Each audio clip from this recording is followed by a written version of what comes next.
우리나라에서 전화기가 처음 사용된 건 1896년 10월쯤이었습니다. 궁궐 내부의 세대 그리고 7개 부처에 각 한 대씩, 인천과 평양에 각 한 대, 12대가 개설되어졌습니다. 전화를 거는 사람은 대개 임금이었지요. 업무 지시를 전화로 내릴 수 있게 되었습니다. 그래서 전화를 받는 사람은 일단 전화기에 4번 큰 절을 올립니다. 그리고 무릎을 꿇고 두 손으로 공손하게 전화기를 귀에 대면서 엎드립니다. 그러면은 임금이 업무 지시를 내렸다고 합니다. 저는 어릴 때 처음으로 우리 동리 동장집에 개설되는 전화기를 본 적이 있습니다. 동리에 한 대씩 국가가 전화기를 개설해 주었지요. 그러면 어느 집에 전화가 오면은 이따만한 스피커가 달려있는 그 마이크를 붙들고 동장이 알립니다. 우리 집에 전화가 오면은 새말댁 전화 왔어요. 전화 왔어요. 그러면 우리 어머니가 버선발로 달려갑니다. 달려가면은 3분이 지나요. 전화가 끊어졌네요. 이게 우리 동리 전화였습니다. 이 시간에 저는 여러분들에게 가장 진화된 전화 한 대기를 소개하려고 생각을 합니다. 이 전화기는 전화 번호를 외울 필요도 저장할 필요도 없습니다. 와이파이도 필요 없고요. 통화 중일 때는 절대로 없습니다. 부재 중이거나 전화를 안 받는 일도 없습니다. 이 전화기 값이 얼마나 할까요? 공짜폰입니다. 아무리 자주 오래 통화해도 사용료 공짜입니다. 이 전화기는 삼성이나 애플 최신종이 아니라 가장 오래된 전화기입니다. Made in Kingdom of God, 하나님 나라에서 만들어진 하나님과의 통화 기도라고 하는 전화기입니다. 자주 할수록, 많이 할수록 기가 막힌 응답, 기가 막힌 선물을 받게 되지요. 지난 시간 우리는 거듭나게 하시는 성령님이라는 말씀을 들었습니다. 우리가 거듭나는 순간 하나님을 향하여 아빠, 아버지라 부를 수 있게 되었지요. 우리가 하나님을 향하여 아빠, 아버지 부르면 그게 기도의 시작입니다. 저는 다른 애들처럼 아버지라고 불러보고 싶었습니다. 육신의 아버지가 없이 자라는 저는 하나님이 우리 아버지라는 게 너무너무 좋았습니다. 그래서 하나님 아버지를 많이 불렀고 그것이 기도가 되었고 기도꾼으로 살 수 있는 복을 받게 된 것입니다. 기도는 하나님 아버지 그렇게 부름으로써 시작이 되어지는 것입니다. 그러므로 거듭나고 하나님의 자녀가 되는 순간 엄청난 복을 받게 되는데 그게 바로 하나님하고 통화하는 기도의 복이라고 하는 것입니다. 신구약 성경 가운데에 제가 못 믿을 말씀이 없었는데 가장 마지막에 믿은 말씀 여러분 기억하시죠? 요한복음 14장 12절이었습니다. 진실로 진실로 내가 너희에게 이르노니 나를 믿는 자는 내가 행한 일을 그도 행할 것이요 그보다 더 큰 일도 하리라고 하는 말씀입니다. 제가 못 믿던 이 말씀을 어떻게 그토록 쉽게 믿을 수가 있었을까요? 바로 요한복음 14장 12절 그 다음 절입니다. 어떤 말씀이 나오는지 아세요? 모든 성경에 12절 다음에는 13절이 나옵니다. 기가 막힌 진리죠? 네, 13절 너희가 내 이름으로 무엇을 구하든지 내가 행하리라 하는 말씀입니다. 그 다음에 또 13절 다음에 어떤 말씀이 나올까요? 14절 나옵니다. 내 이름으로 무엇이든지 내게 구하면은 내가 행하리라 하는 말씀이었습니다. 그리고 14절 다음 말씀에 어떤 말씀 나올까요? 15절 뛰어넘고 16절에 보면은 보혜사 성령이 오셔서 우리의 간구를 들으시고 응답하신다 하는 내용이었습니다. 주님보다도 더 큰 일을 한다는 이 얘기는 내게 무슨 능력이 있어서 그 일을 행하는 것이 아니고 예수 이름으로 보혜사 성령이 오셔서 하나님께서 친히 행하시기 때문에 이런 모든 일들이 가능하다 하는 것입니다. 이제 기도의 정의가 가능해졌어요. 성령의 도움으로 하나님께 구하고 예수님의 이름으로 확인받는 것. 참 쉽죠? 이게 기도입니다. 근데 어떤 사람들은 이 기막힌 전화기가 고장이 났어요. 교회 와서도 신앙생활 하면서 기도를 모르는 사람은 영적인 가난뱅이로 살아가게 되는 것입니다. 영적으로 피폐한 삶을 살게 된단 말이죠. 하나님과 통화, 기도를 할 때 사람들이 오해하는 게 한 가지가 있습니다. 세상을 내 뜻대로 조정하는 게 기도라고 생각합니다. 내 필요를 채우기 위하여 하나님을 조정하는 것, 이게 기도라고 생각하죠. 그래서 기도 안에 내 욕심, 세상 욕망이 꽉 차 있게 되는 것입니다. 이런 사람들에게 하는 말이 있어요. 네가 하나님 해라, 그러는 겁니다. 기도에서 정성이나 열정은 참 중요합니다. 그러나 그보다도 우선되는 본질이 있는 겁니다. 기도는 열심이 아니라 관계입니다. 기도는 열정이 아니라 하나님과의 바른 관계라고 하는 것이죠. 내 욕심을 위하여 하나님을 조정하는 게 아닙니다. 우리 하나님 아버지의 뜻을 헤아리기 시작하는 것이 기도라고 하는 것입니다. 성령 안에 드리는 기도에는 한계가 없다고 하는 이 성경적인 교훈에서 액센트는 한계가 없다, 여기 액센트가 있는 게 아니에요. 성령 안에서 드리는 기도에는 한계가 없다는 겁니다. 성령님의 능력 안에서 성령님의 뜻이 이루어지기 때문이라고 하는 것이죠. 성령론 5번째 시간, 이 시간에는 기도를 도우시는 성령님입니다. 오래전 상영된 브루스 올마이티라고 하는 전능자 브루스라는 영화가 있었습니다. 직장에서나 친구관계나 사회생활에서 무시당하던 천덕꾸러기 브루스가 7일 동안 하나님이 되어서 이 세상을 다스려보는 경험에 관한 이야기입니다. 자기 처지를 생각하고 기도하는 모든 사람들의 기도에 예스 응답합니다. 밤에 피곤하니 자야지요. 그래서 메일만 오픈해 놓고 아침에 일어나서 모두 다 예스를 눌렀습니다. 한 주간 동안 온 세상은 뒤죽박죽 폭동 전쟁의 수라통이 되어버립니다. 가령 얼마나 많은 사람들이 복권 1등 당첨되게 기도했던지 복권 1등에 당첨은 됐는데 상금이 20원입니다. 그리고 시집가게 해주세요, 장가가게 해주세요, 누구랑 이렇게 기도하는 사람이 하도 많아서 이명웅이 결혼식 날 여자가 수만 명이에요. 또 원수 죽게 해주세요. 그래서 그 다음날 장례식이 온 세상을 뒤덮었다, 그런 얘기입니다. 성령님은 인격자이시기에 내 과거, 현재, 미래의 모든 유익한 길을 알고 계시는 것입니다. 내 욕심대로 기도하는 것이 아니고 성령 안에서 기도하게 될 때에 가장 좋은 일들이 내게 일어난다고 믿는 거지요. 제가 더 감사하게 생각하는 거 한 가지가 있어요. 저는 남다른 능력이나 권세가 없습니다.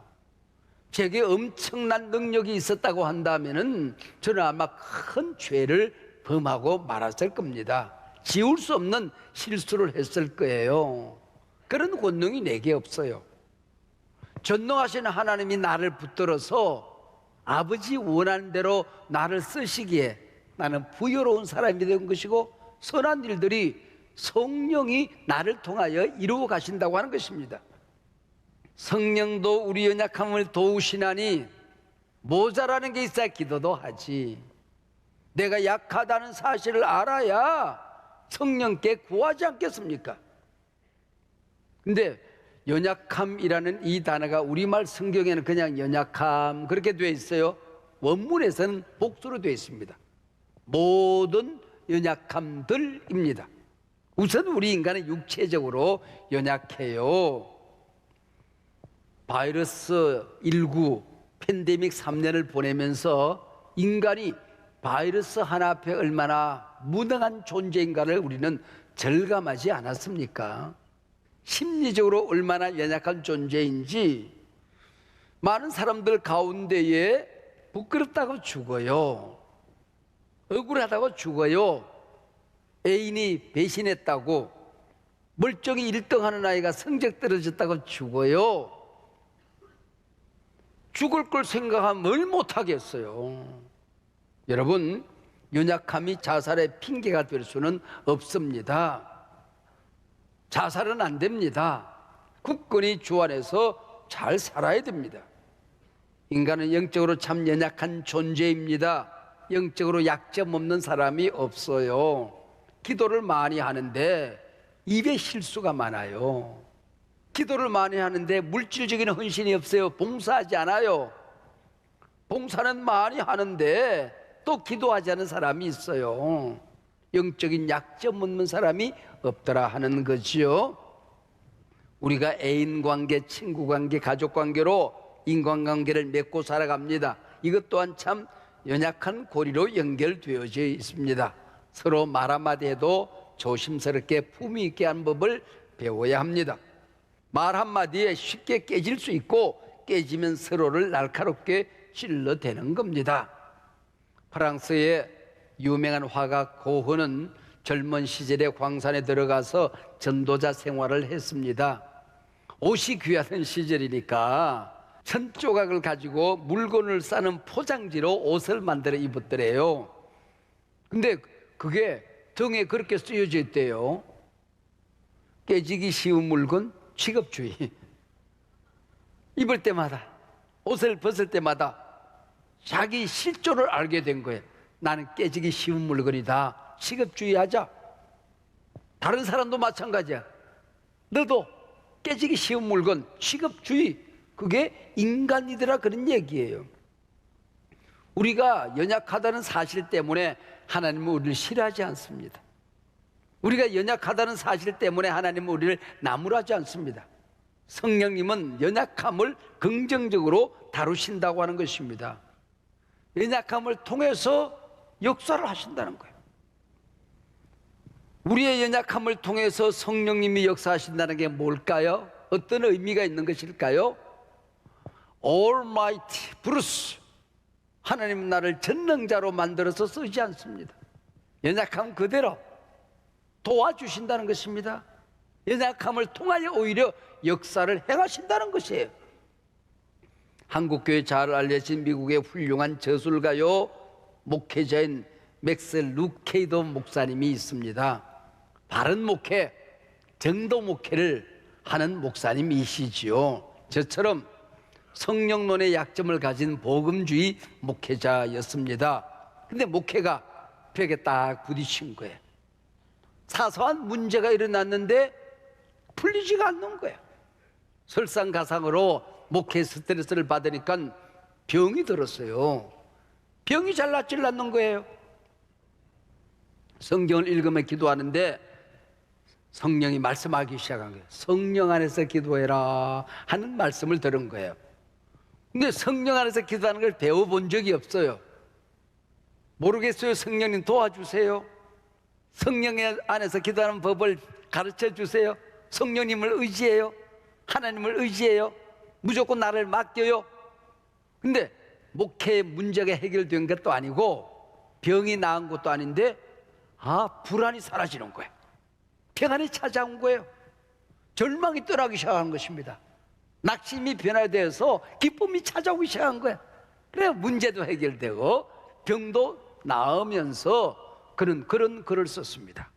나의 절망이 성령이 역사하는 시점이었다. 나의 한계가, 나의 막다른 골목이 성령님을 만나는 접촉점이 되었다는 것입니다. 여러분, 나의 절망, 여러분의 한계, 막다른 골목이 지금 이 시간에 성령이 역사하는 자리가 되기를 바랍니다. 성령님을 만나는 접촉점이 되시기를 바랍니다. 성령의 권능을 덧입는 자리가 되시기를 바랍니다. 지금 세계 화약고로 불려지는 중동 이스라엘의 전쟁이 일어나고 있어요. 이스라엘 아랍권과의 전쟁 그러면 저는 머릿속에 6.1 전쟁이 생각이 나요. 300만 유대인들이 1억 아랍인을 6일 만에 승리로 이끈 전쟁입니다. 어떻게 그것이 가능했던가? 레이더 기지를 특공대가 전쟁 발발과 동시에 파괴를 시켜버렸더니 레이더가 고장나고 정찰 모든 것들이 제공권이 다 넘어온 겁니다. 싱겁게 6일 만에 끝났다는 겁니다. 우리가 어떻게 믿음의 승리를 할 수 있을까요?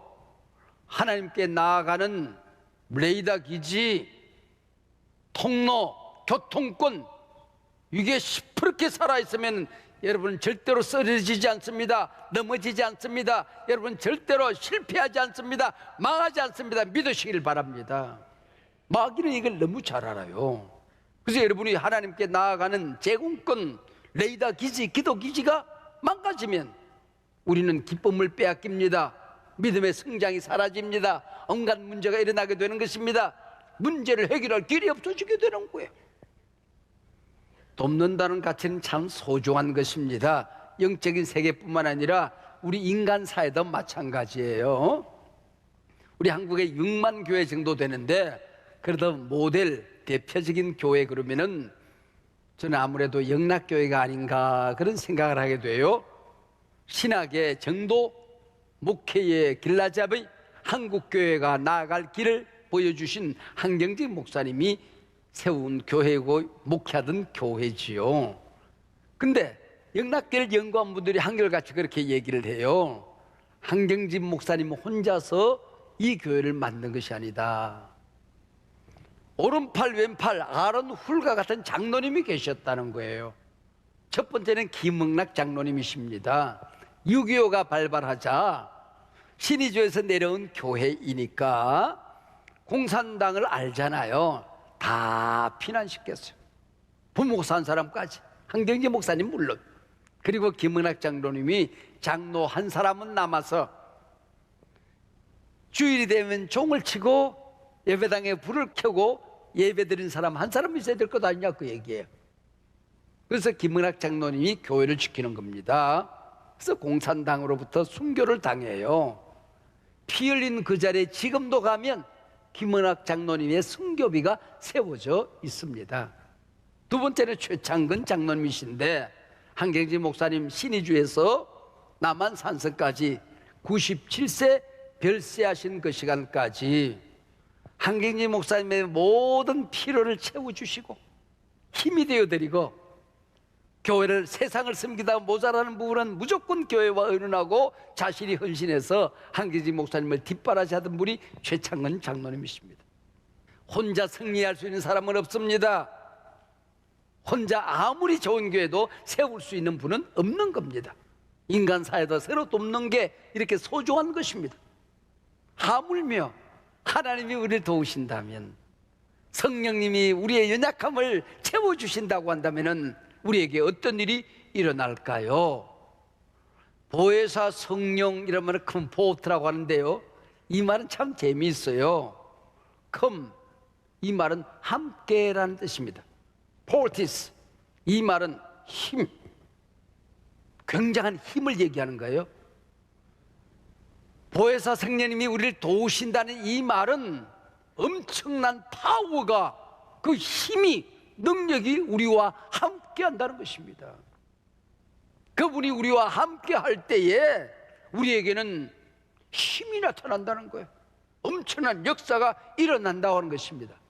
우리 한 사람 한 사람은 지구촌에 80억 인구 가운데 한 사람에 불과하지요.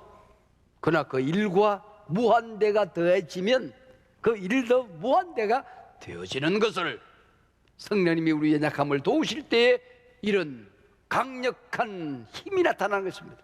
견고한 진을 파는 권능이 나타나게 된다고 하는 것이지요. 성령이 우리의 약함을 도우신다고 할 때에 이 도우신다는 말이 현재형으로 되어 있어요.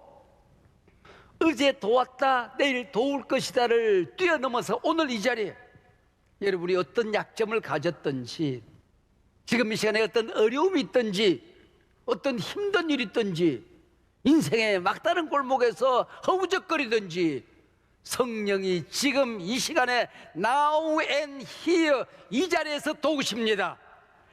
이 자리에 여러분을 치료하십니다. 여러분에게 능력을 주십니다. 문제를 거두고 가십니다. 할 수 없는 일을 하게 하십니다. 안 되는 일을 되게 하십니다. 막힌 길을 열어주십니다. 닫힌 문을 열어주십니다. 믿으시길 바랍니다.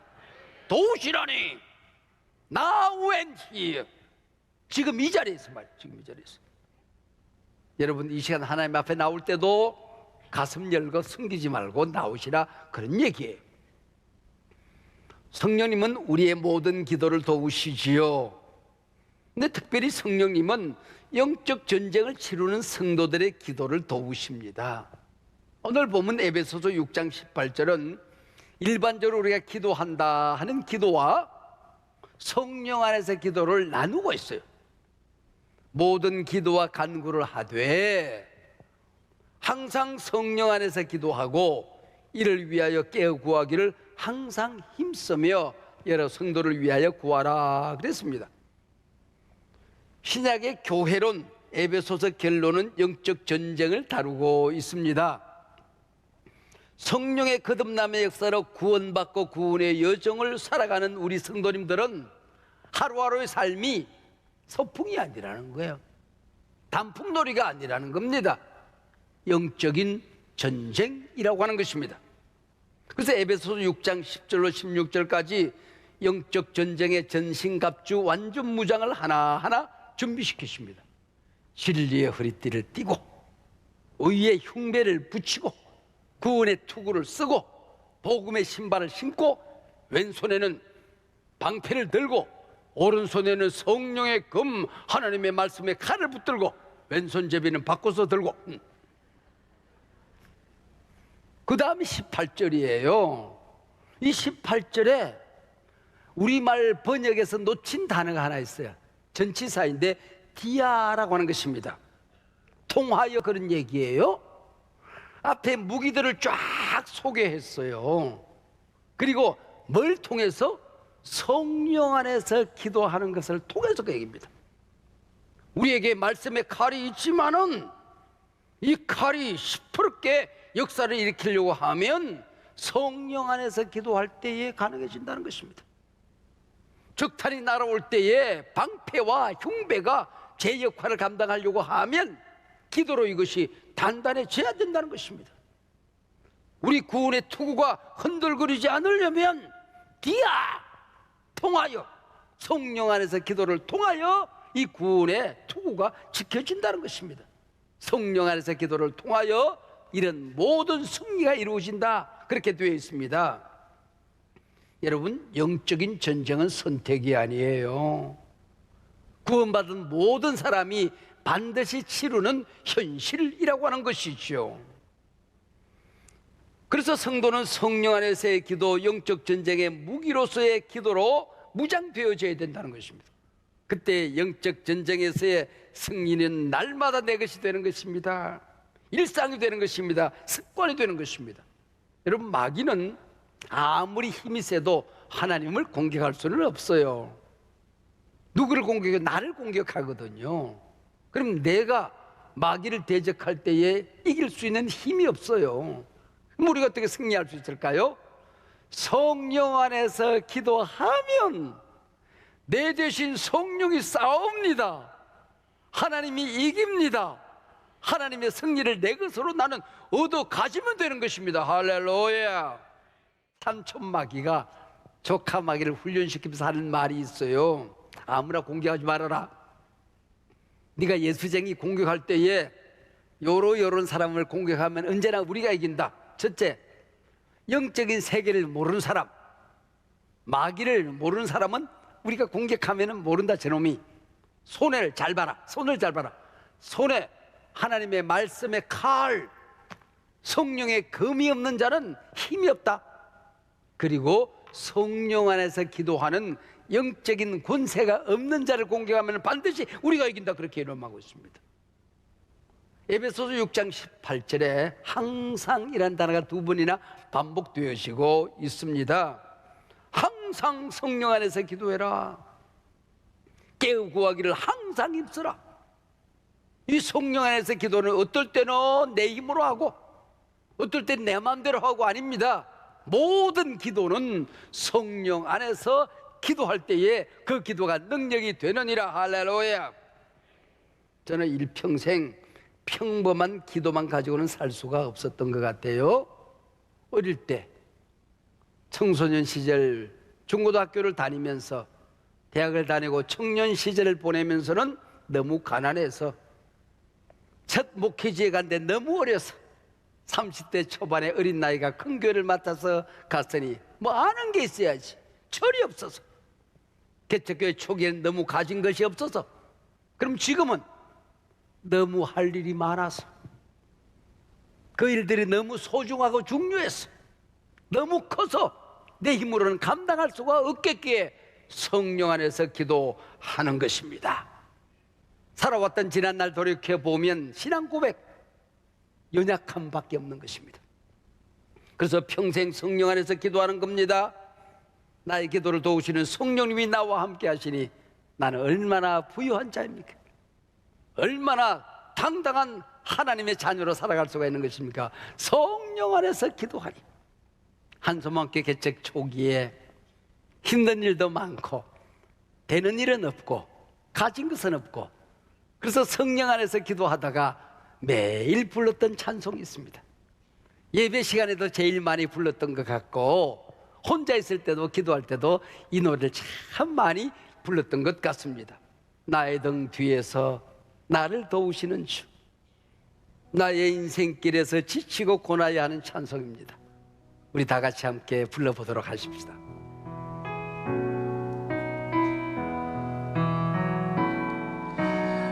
나의 등 뒤에서 나를 도우시는 주, 나의 인생 길에서 지치고 고나여 매일처럼 주저앉고 싶을 때 나를 밀어주시네. 영모야 걸어라, 내가 새 힘을 주리. 영모야 너 걸어라, 내 눈을 도. 자기 이름 부르며 일어나 걸어라. 영모야 걸어라. 영모야 걸어라, 내가 새 힘을 주리니. 영모야 너 걸어라, 내 너를 도우리. 두 손 높이 들고 성령 안에서 기도하겠습니다. 하나님, 성령으로 기도하는 법을 가르쳐 주시옵소서. 아멘. 성령님이 오시옵소서. 아멘. 내가 맡깁니다. 주님 맡아 주시옵소서. 아멘. 내가 의지합니다. 주의 나를 붙들어 주시옵소서. 아멘. 내가 할 수 없는 일을 성령이 맡아 주시옵소서. 아멘. 이 시간에 성령 안에서 기도하는 법을 가르쳐 주시옵소서. 아멘. 영적 전쟁에 승리하는 기도를 가르쳐 주시옵소서. 아멘. 세상이 너무 험합니다. 나는 힘이 없습니다. 나는 약하기만 합니다. 주님. 주여 강한 역사를 일으켜 주시옵소서. 아멘. 주여 외쳐 부르고 성령 안에서 기도하겠습니다. 주여